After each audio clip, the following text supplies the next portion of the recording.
రాజన్న సిరిసిల్ల జిల్లా గంభీరావుపేట మండలం లింగన్నపేట గ్రామంలో బీజేపీ నాయకులు బోదాసు స్వామి ఆధ్వర్యంలో శుక్రవారం ఇంటింటా ప్రచారం చేశారు. దేశంలో నరేంద్ర మోడీ చేపట్టిన సంక్షేమ అభివృద్ధి కార్యక్రమాలను ప్రజలకు వివరిస్తూ కమలం పువ్వుకు ఓటేసి బండి సంజయ్ కుమార్ను భారీ మెజారిటీతో గెలిపించాలని ఓటర్లను కోరారు. ఈ సందర్భంగా మాట్లాడుతూ పేదల సంక్షేమమే ధ్యేయంగా పనిచేస్తున్న మోదీ ప్రభుత్వం ఈ పార్లమెంట్ ఎన్నికల్లో భారీ మెజారిటీతో గెలుపొంది మూడోసారి కేంద్రంలో అధిక పగ్గాలు చేపట్టబోతోందని వెల్లడించారు. గత 5 సంవత్సరాలలో ఎంపీగా బండి సంజయ్ అనేక నిధులు కరీంనగర్ పార్లమెంటుకు తీసుకువచ్చారని అన్నారు. ఈ కార్యక్రమంలో బీజేపీ 230 బూత్ అధ్యక్షులు బోదాసు స్వామి, ప్రభాకర్ నరసింహచారి, కార్యకర్తలు, మహిళలు పాల్గొన్నారు.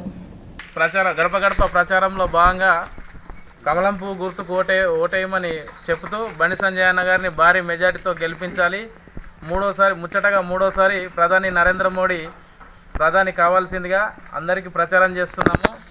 మా లింగనపేట గ్రామంలో మంచి మేరకు స్పందన వస్తుంది. గల్లీలో ఎవరున్నా సరే కానీ ఢిల్లీలో నరేంద్ర మోడీ ఉండాలని అందరూ చెప్తున్నారు.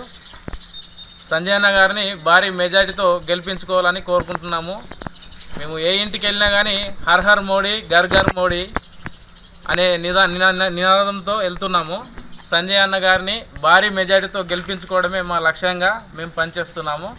లింగనపేట తరఫున సంజయ్ అన్న గారిని భారీ మెజార్టీతో గెలిపించుకోవాలని కోరుతున్నాము. భారత్ మాత